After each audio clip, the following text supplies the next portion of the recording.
Hello everyone, this is Jason from Primetime Aquatics, and today we wanted to talk a little bit about how to keep your aquarium glass clean. And there are some really easy ways to do it. We've got over 40 fish tanks in the basement, we've got another 5 upstairs, and you may be surprised to learn we don't scrape glass. Almost ever. There's maybe one exception, and that might be once a month, but out of the almost 50 tanks that we have, we don't scrape glass. So let's talk about how we keep our glass clean. So stay tuned. All right, so I figured the best thing to do is just kind of take you around the fish room and show you what we're talking about. So I think thing number one, and for us, in my opinion, the most important thing that we do to prevent us from having excess algae growing, not just on glass, but everywhere else in the tank, is controlling how long the lights are on. And so on both sides of our fish room, and I think this is an important thing, we have timers on all of our lights. And we have our lights go on in the morning for about 2.5 hours or so. Then they shut off all day long. And then they come back on right around 4 o'clock in the afternoon. And they stay on until about 10:30 at night. And so we limit the amount of time our lights are on. And I think this is probably the most important thing that we do to limit excessive algal growth. Time that our surfaces are exposed to light. If algae doesn't have light, it's just simply not going to grow. It's a photosynthetic organism. Now you could go super extreme, right?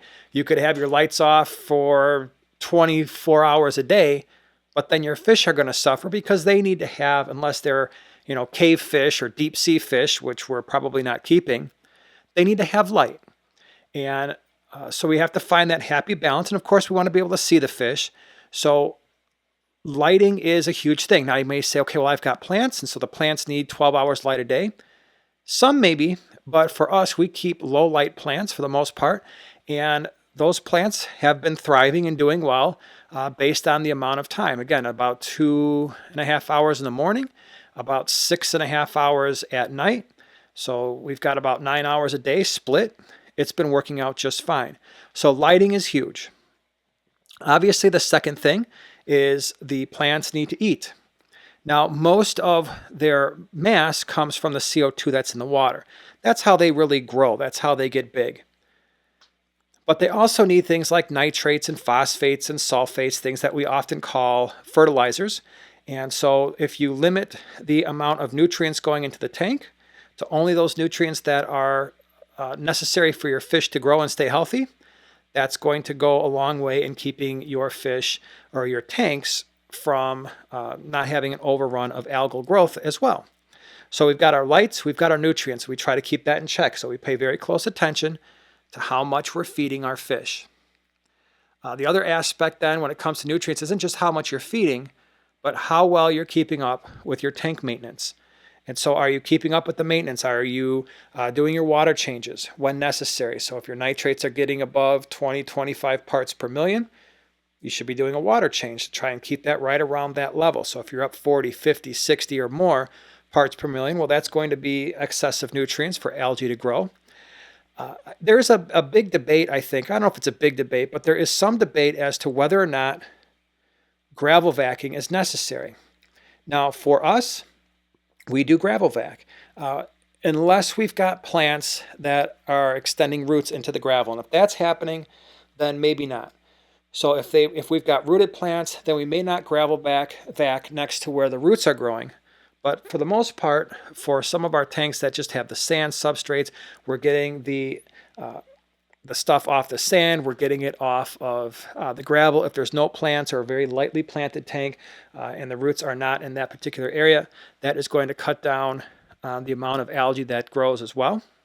And so those are just some of the mechanical things that you can do, lights and nutrients. Okay, so now we're on the other side of the fish room. And again, we see a lot of tanks here, and we do not clean the glass for these tanks either. And so we've got our lighting and our nutrients under control. We do our water changes to keep the amount of waste under control. But we also rely on both sides of the fish room on certain animals. And I think our favorite one is the Bristlenose Pleco.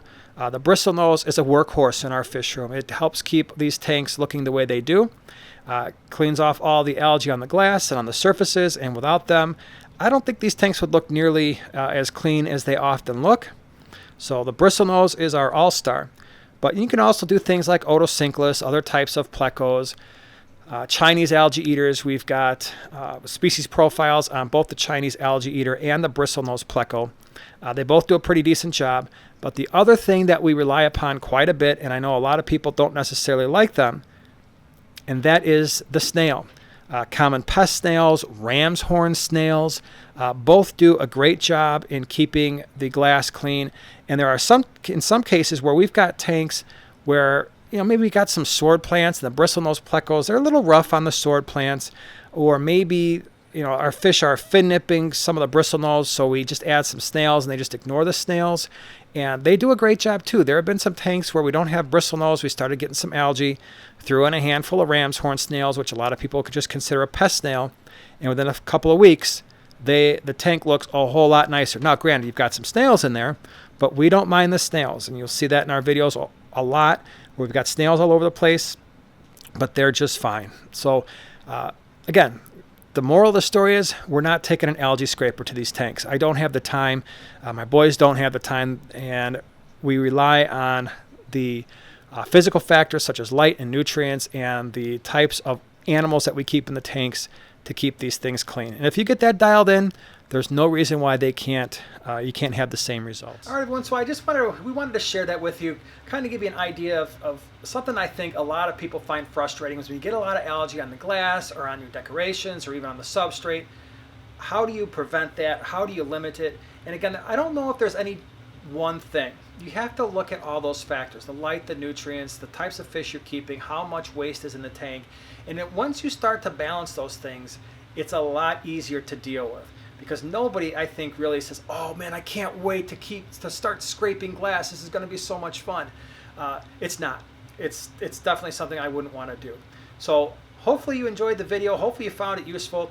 If you did, share, subscribe, and we'll see you in the next one.